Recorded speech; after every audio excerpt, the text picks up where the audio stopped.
성령의 사람에게는 성령의 열매가 있다. 이렇게 성경은 우리에게 말씀합니다. 그래서 갈라디아서 5장 22절 이하의 말씀을 보면 성령의 열매는 이런 것이다 라고 9가지를 우리에게 말씀해 주고 있죠. 즉 우리가 하나님과 함께함으로 하나님의 영으로 충만하면 우리의 삶에는 이런 열매가 있다. 성령의 열매가 있다. 그렇게 말씀하고 있습니다. 그런데 이 성령의 열매 가운데 마지막을 보면 절제니 이렇게 이야기해요. 제가 이 성령의 9가지 열매를 보면서 왜 절제가 가장 뒤에 있을까? 이 생각을 좀 해봤더니 이 절제가 없으면 여러 가지 문제가 생깁니다. 왜냐? 앞서서 이야기하는 사랑과 희락과 화평 쭉 이야기를 하죠. 그런데 만일 이 사랑에 절제가 없다면 다시 이야기해서 아내만 사랑하고 남편을 사랑하는 것이 아니고 아내도 사랑하고 딴 여자도 사랑해. 남편도 사랑하고 딴 남자도 사랑해. 이게 절제가 안 되면 이 사랑이 이상하게 되는 거죠. 또 기쁨도 마찬가지죠. 희락이라는 것은 기쁨인데 기쁨도 우리가 하나님의 말씀 안에서 주시는 그 기쁨을 누리는 것이 아니고 하나님이 주시는 기쁨도 누리고 세상이 주는 기쁨도 누리고 큰일 나죠. 그래서 절제가 없으면 안 되는 거예요. 또 오래 참음도 마찬가지고 양선도 마찬가지이고 온유도 마찬가지입니다. 여러분 우리가 주님께 충성할 때 우리 계시록에 뭐라고 말씀하죠? 죽도록 충성해라 이렇게 충성해요. 그런데 이 충성에 절제가 안 된다고 생각해 보세요. 충성에 절제가 안 되면 뭐가 되느냐? 광신도가 됩니다. 여러분 광신도 우리 주변에서 누구냐? 아니 너 주변에 볼 수 없는데 저 이단 따라다니는 사람들 보세요. 여러분 이단에 빠진 사람들을 더 쉬운 말로 이야기하면 광신도입니다. 광신도. 즉 절제가 안 되는 사람들이에요. 하나님의 말씀을 쫓아서 충성을 해야 되는데 하나님이 아니라 사람에게 이상한 충성을 하니까 절제가 안 되니까 광신도가 되는 겁니다. 그래서 이단에 빠지게 되는 것이죠. 자, 그러면 우리 일상생활 가운데 가장 절제가 안 되는 게 뭘까요? 여러분들이 매일 보는 겁니다. 우리 주변에서 흔히 보는 겁니다. 무엇이냐면 휴대폰이 절제가 안 돼요. 휴대폰이. 보면 애나 어른이나 길거리에서 그냥 앞을 보고 가는 사람이 한 명도 없습니다. 걸어갈 때도 휴대폰을 보고, 그리고 뭐 카페에 가도 마찬가지예요. 카페도 가도 전부 세 사람이 가든 네 사람이 가든 이야기하는 사람 별로 없이 앞에서 이야기하든 말든 다 휴대폰 쳐다보고 있어요. 왜 그러느냐? 이게 절제가 잘 안 됩니다. 그러면 밖에만 그러느냐? 아니, 우리 안에도 있습니다. 여러분, 우리 예배 드릴 때 핸드폰 보는 사람이 있을까요? 없을까요? 있습니다. 제가 어떻게 하느냐?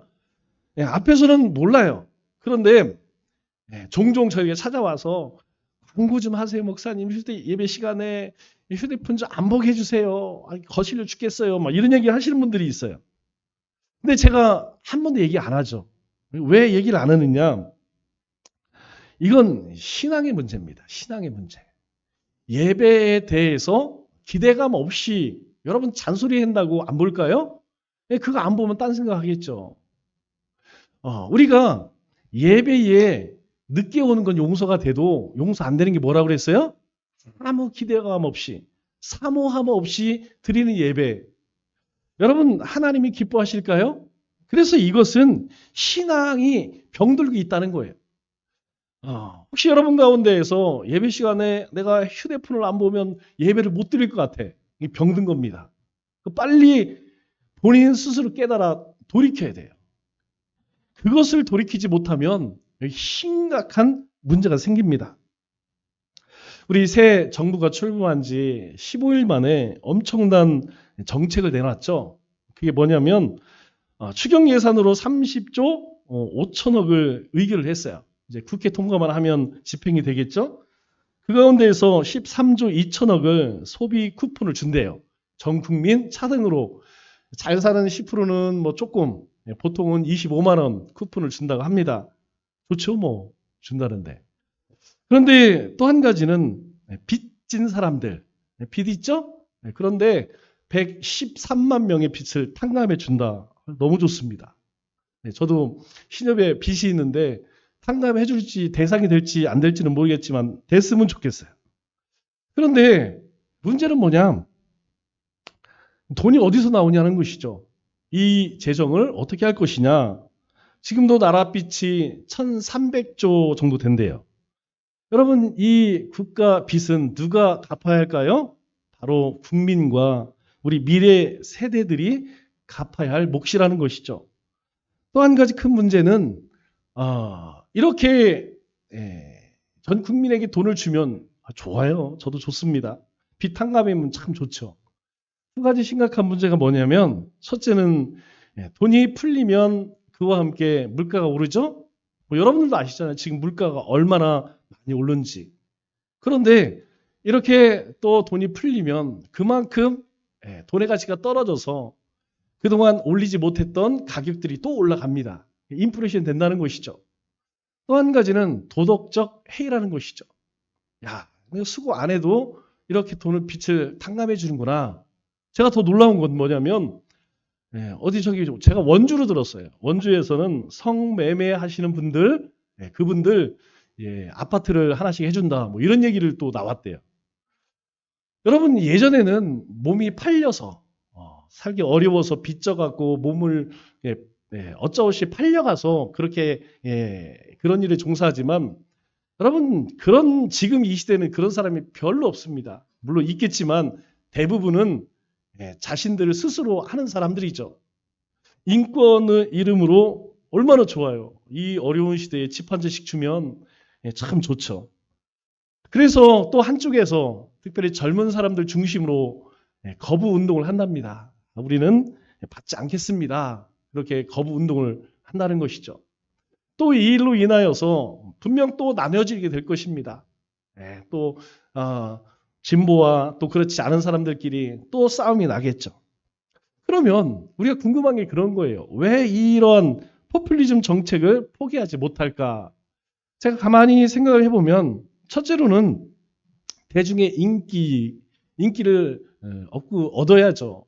왜냐하면 자신이 없어요. 정책적으로. 왜냐하면 본인들이 돈을 벌어본 적이 없거든요. 어떤 사업을 해본 적이 없거든요. 사람을 데리고 일해본 적이 없기 때문에 잘 몰라요. 두 번째로는 권력의 탐욕입니다. 이거는 뭐 버릴 수가 없는 것이죠. 이 권력을 잃는 순간 자신들의 모든 것을 다 잃기 때문에 이 권력을 잡기 위해서는 수단과 방법이 필요 없죠. 세 번째로는 내 돈이 아니기 때문이에요. 여러분 만일 내 돈이라면 그렇게 할 수 있을까요? 여러분 우리 교회에서도 우리도 추경 예산해서 전 교인에게 이렇게 하자. 여러분 찬성하실 것입니까? 아마 그러지 않을 거예요. 왜냐하면 다 내가 드린 헌금이고 내 교회이고 그리고 이 교회가 공공의 교회라는 것을 알기 때문에 그렇게 헛되이 쓸 수는 없다. 못합니다. 개인도 못하고 교회도 절대 못합니다. 우리나라 가장 비극적인 역사로 꼽는다고 하면 을사늑약이 있겠죠. 두 번째로는 6.25 사변이 있습니다. 그리고 세 번째로는 민주화 과정에 불행이 있습니다. 그렇다면 우리는 어떻게 우리가 나라를 사랑할 수 있을까요? 이런 일들을 다시 반복하지 않을 수 있을까요? 여러분 이러한 우리가 비극적인 역사를 다시 만들지 않기 위해서는 적어도 그리스도인은 거룩하고 의롭게 살아야 합니다. 세상 사람들이 다 세상의 즐거움을 쫓아 산다 할지라도 하나님의 백성들은 그렇게 살아서는 안 된다는 것이죠. 우리가 이 나라를 정말 사랑한다면 죄로 인하여서 이 나라가 이 백성들이 하나님의 진노를 사지 말도록 그렇게 해야 한다는 것이죠. 이것이 오늘날 우리 교회가 또 하나님의 백성들이 감당해야 할 책임이라는 것입니다. 오늘 본문 말씀은 당시 북이스라엘 여로보암 2세 때 정치적으로 또 경제적으로 제2의 전성기를 누릴 때입니다. 과거에 뺏겼던 땅들을 되찾을 만큼 이 북이스라엘이 굉장히 막강해졌어요. 군사력이 아주 막강해졌습니다. 또한 모든 백성들이 자유와 평화를 누리면서 걱정 없이 살던 그런 시대였습니다. 이러한 태평성대의 시대에 아모스라고 하는 선지자가 나타나서 하나님의 심판을 외쳐댑니다. 정의를 회복하지 않으면 하나님의 심판이 머지않아 임할 것이다. 이 번영과 평화의 때에 심판과 멸망을 예언하는 이 아모스의 말은 아마 이 북이스라엘 사람들 듣기에는 미친 소리처럼 들리겠죠. 아니 지금 이 좋은 시대에 지금 이 태평성대를 누리는데 아니 뭔 하나님의 심판이 있다는 거야. 아모스가 그렇게 외칠 때에 그 말에 귀를 기울이는 사람은 아무도 없었습니다. 여러분 지금 우리가 살아가는 이 시대에는 어떨까요? 여러분 이 시대와 지금 이 여로보암 2세 때의 시대를 가만히 비교해 보면 아주 유사합니다. 우리가 늘 외칩니다. 예수 믿어야 삽니다. 회개하십시오. 여러분들에게 말씀드렸듯이 이제 나가서 복음을 전하기가 어려운 시대예요. 거의 불가능한 시대입니다. 또 우리 안에서도 계속 말씀드린 게 뭡니까? 우리가 말씀으로 돌아가자. 성경으로 돌아가자. 하나님께로 돌아가자. 여러분 신앙의 가장 기본적인 겁니다. 그런데 귀를 기울이는 사람이 있을까요? 세상 사람들 귀를 기울이지 아니하고 또 하나님의 백성들도 귀를 기울이지 않아요. 그런가 보다. 또 그렇게 말씀하시는 것보다 여러분 어쨌든 간에 중요한 것은 지금 이 순간에도 하나님의 이 심판의 맷돌은 계속 돌아가고 있다는 거예요. 이렇게 아모스 선지자가 아무리 외친다 할지라도 듣지 않았습니다. 그런다고 하나님의 계획이 멈출까요? 그렇지 않다는 것이죠. 우리가 이 시대를 바라보면서 또 내 자신을 바라보며 잘 기억해야 돼요. 여러분 이 시대는 알곡과 쭉정이로 나눠지는 시대입니다. 이 시대는 양과 염소로 나눠지는 시대예요. 듣는 자는 듣고 그 말씀을 쫓아 행하는 자는 사는 것입니다. 그렇지 않은 자들은 제 길에 가는 것이에요. 그러면 이 아모스 선지자가 지적한 북이스라엘의 구체적인 죄악은 어떤 것일까요? 두 가지로 나눌 수 있는데 첫 번째는 부정부패와 둘째로는 사치와 향락입니다. 먼저 여러분 부정부패 가운데에 으뜸이 무엇이냐면 뇌물이에요. 오늘 6절 말씀을 보니까 아모스 선지자가 이렇게 이야기합니다. 너희 가운데에 죄 서너 가지를 너희가 너희에게 말하겠는데 너희가 잘 들어라. 자, 이는 그들이 은을 받고 죄인을 파는 것이 아닙니다. 의인을 팔며 첫 번째 돈을 받고 의인을 판대요. 두 번째 신 한 켤레를 받고 가난한 자를 팔며 이렇게 이야기합니다. 여기서 의인과 가난한 자는 표현만 달리했지 같은 뜻이에요. 다시 이야기해서 이 세상이 불의와 불법으로 가득 차게 되면 첫 번째 피해를 입는 자가 누구냐면 바로 의인과 가난한 자라는 것입니다. 그러면 의인은 누굴까요? 착한 일 하는 사람이라고 성경이 이야기하나요? 아닙니다. 의인은 누구냐? 예수님을 믿는 사람을 이야기해요. 하나님의 말씀을 쫓아 사는 사람을 의인이라고 합니다.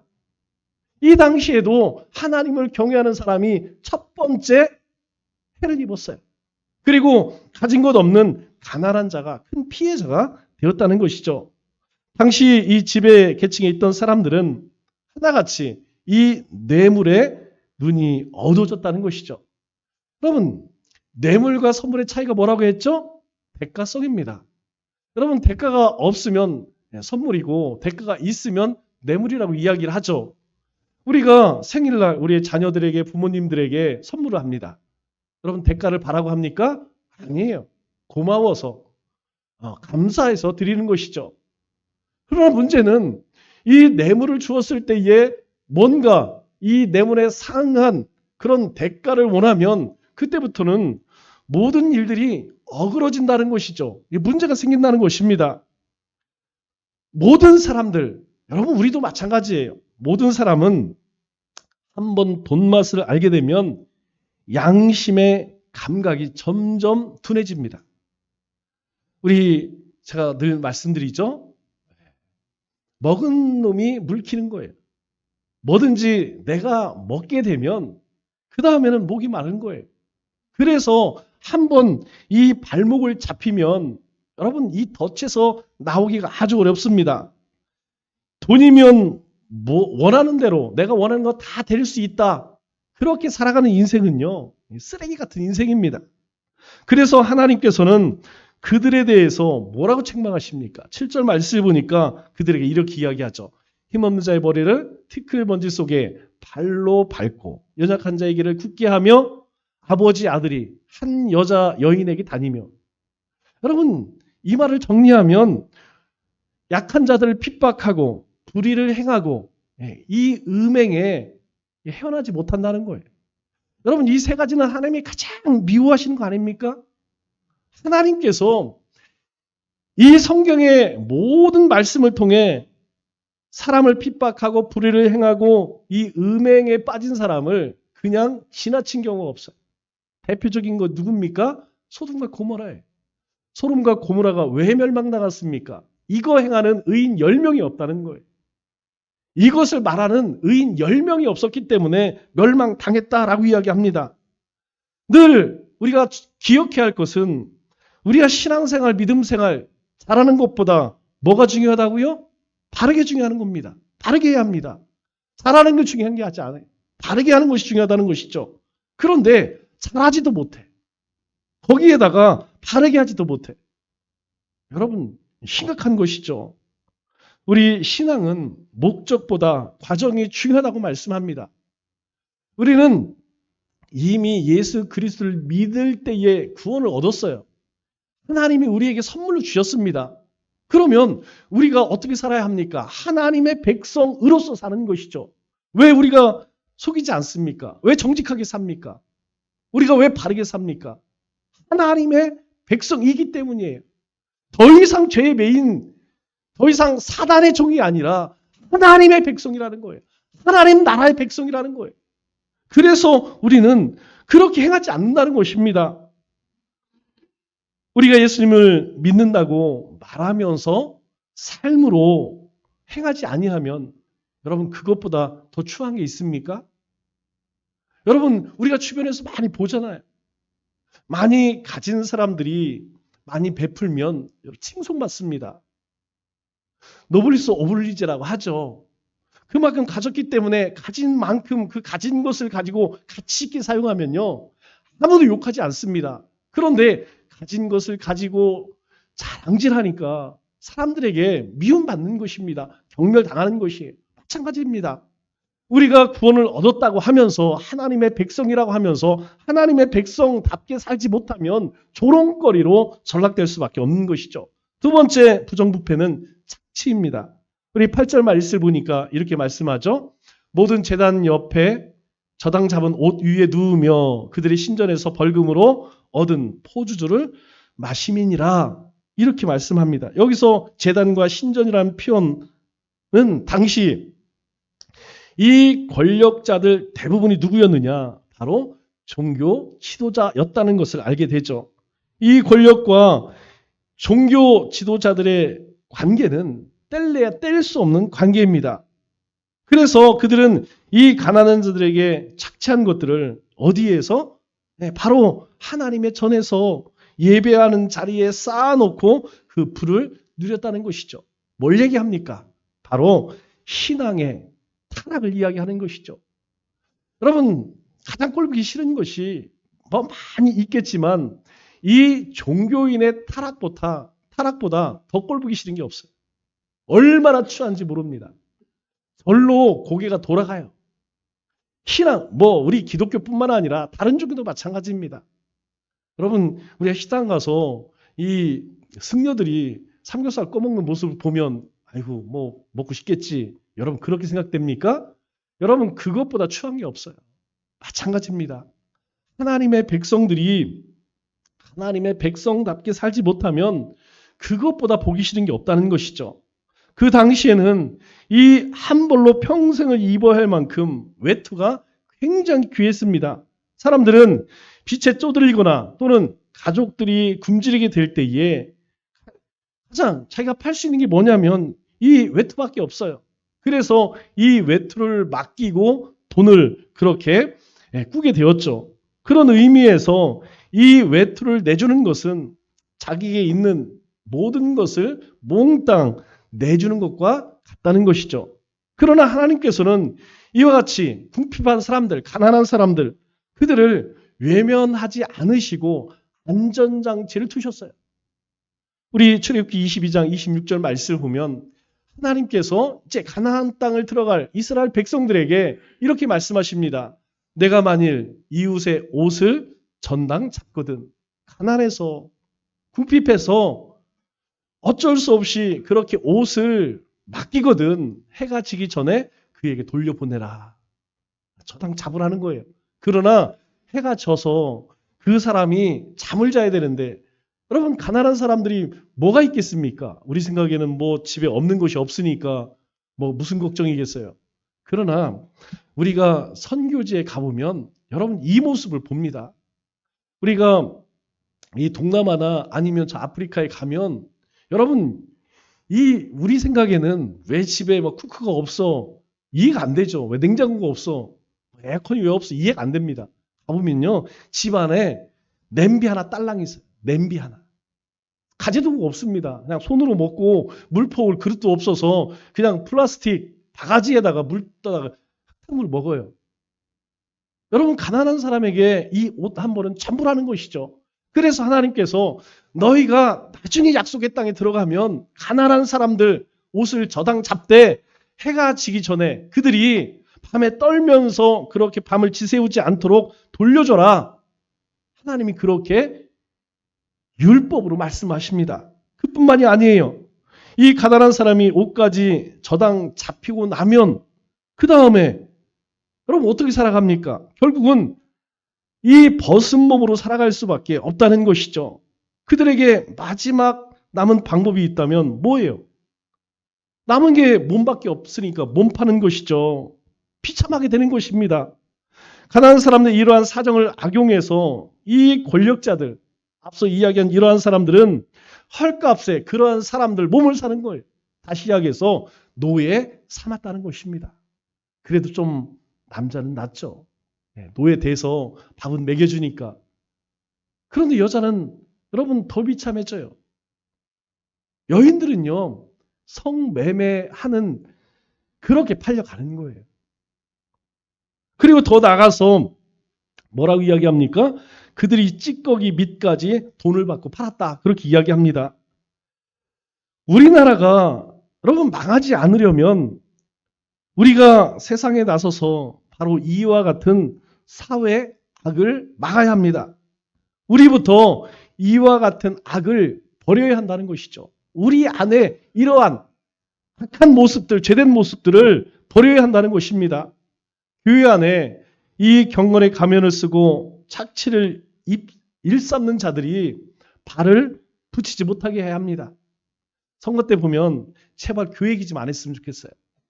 꼭 선거에 나오는 사람 보면 뭐 자기는 어렸을 때부터 뭐 모태신앙이다, 뭐 어디 교회를 나간다 그러면서 하는 일들은 온갖 뭐 말할 수가 없는 것이죠. 여러분 우리는 그렇게 해서는 안 된다는 것입니다. 주님께서 그리스도인의 삶은 어떤 삶이냐? 베풀고 나누는 삶을 살라는 거예요. 다른 사람들 것 겉옷뿐만 아니라 그 사람의 인생까지 빼앗지 말라는 것입니다. 그래서 베풀고 나누며 섬김의 삶을 우리에게 살라고 말씀하시는 거예요. 우리 누가복음 6장 38절에 주님께서 우리에게 이렇게 말씀하시죠. 주라. 여러분 주면 손해본다고 말씀하지 않으세요. 주라. 너에게 줄 것이니 후히 되어 누르고 흔들어 넘치도록 너에게 안겨주리라. 먼저 우리에게 말씀하시는 것이 무엇이냐면 너희 가운데 혹시 우리 이웃들에게 남을 것이 있으면 뺏으려고 그렇게 눈 벌게 살아가지 말고 내 삶에 나눠야 할 것들, 조금이라도 나눌 만한 것이 있으면 먼저 주라는 거야. 베풀라는 것이.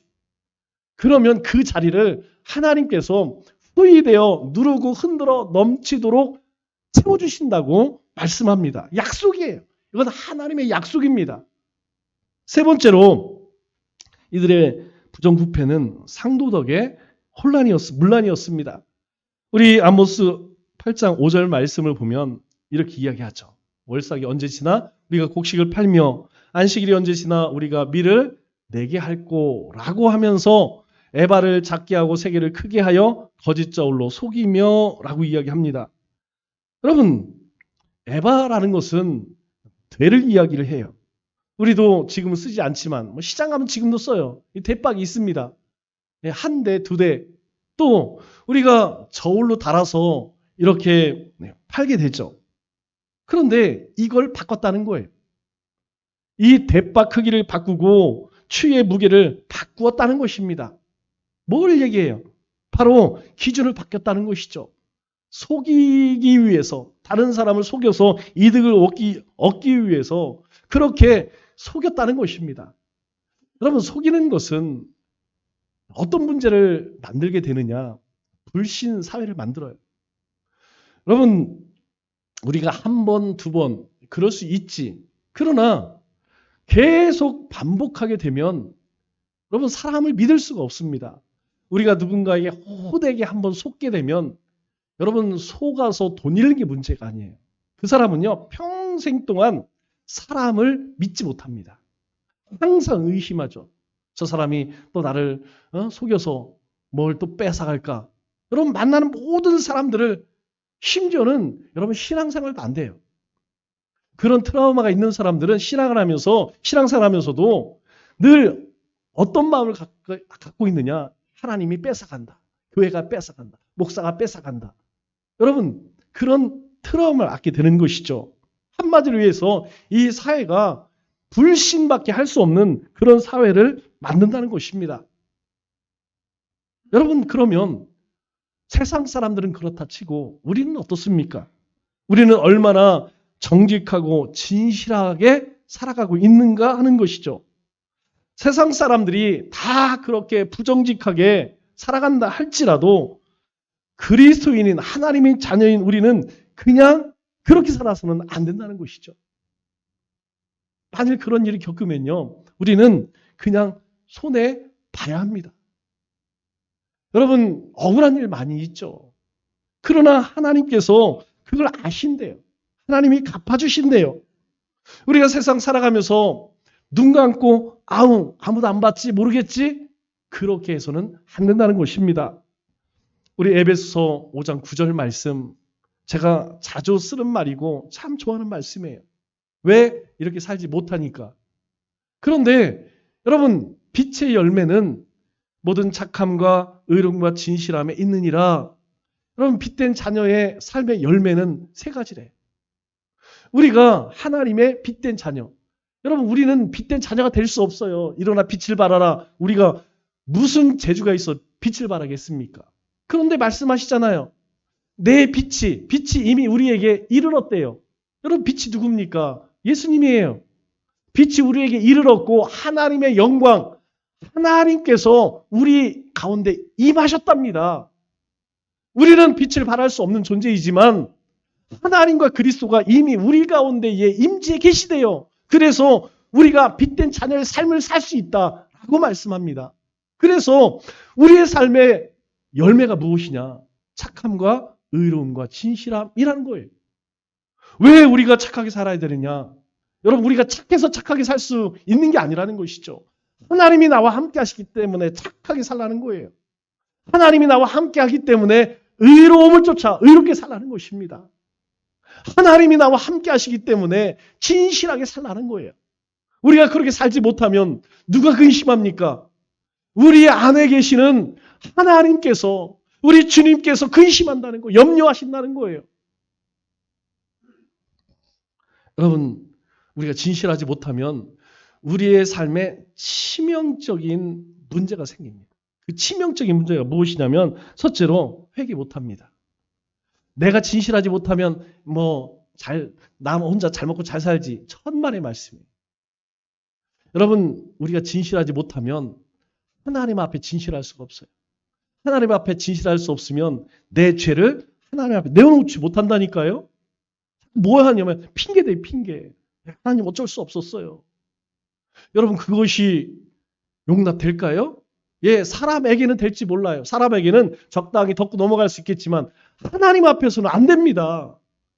하나님 앞에 죄사함 받지 못하면 그 죄값은 내가 치러야 하는 것이에요. 또 변화되지 못합니다. 여러분, 자기 자신을 온전히 하나님 말씀 앞에 내어놓을 때에 내가 이렇게 해겠구나 바뀌어지는 겁니다. 여러분, 변화 안 돼요. 여러분, 변화 안 되는 사람을 가만히 보세요. 5년 전이나 10년 전이나 20년이나 이 사람 똑같아. 변함이 없어. 여러분, 왜 그럴까요? 또 한 가지는 자유를 누리지 못합니다. 여러분, 이 자유는 무엇이냐면 진리 안의 자유예요. 진리 안에서 하나님 주신 자유함을 누리지 못해.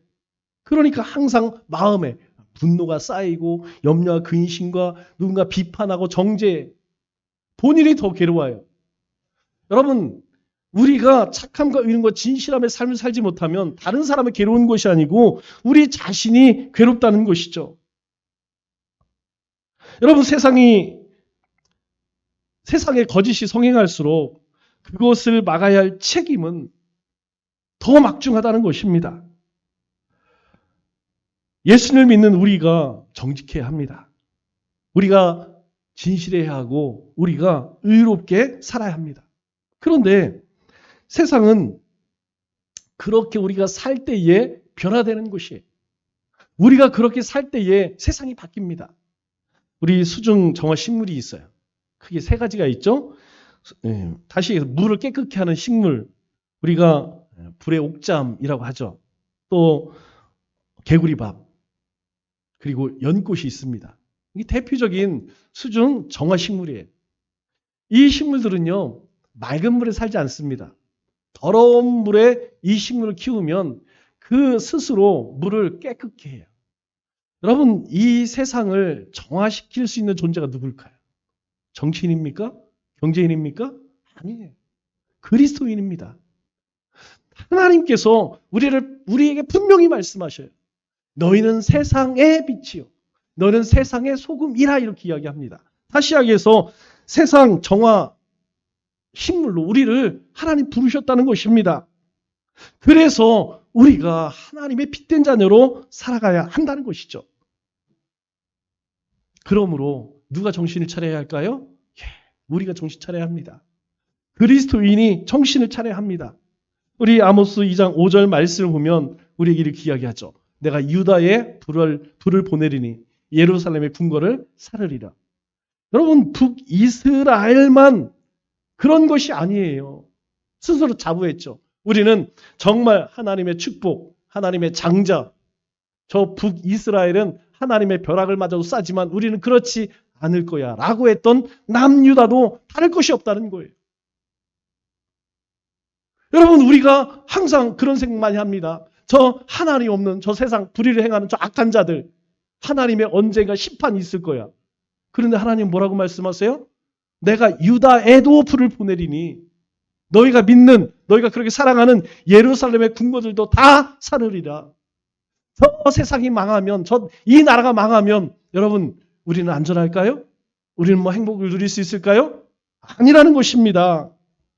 이 아모스 선지가 이렇게 목이 터져라 외쳤음에도 불구하고 여러분, 이들이 남유다와 북이스라엘이 회개했을까요? 하지 않았다는 것이죠. 말을 듣지 않았습니다. 결국 북이스라엘은요, 이 아모스 선지가 이렇게 외치고 50년도 못 가 멸망당하죠. 그럼 남유다는? 남유다도요, 얼마 못 가서 바벨론에 의해서 완전히 멸망당하고 마는 것이죠.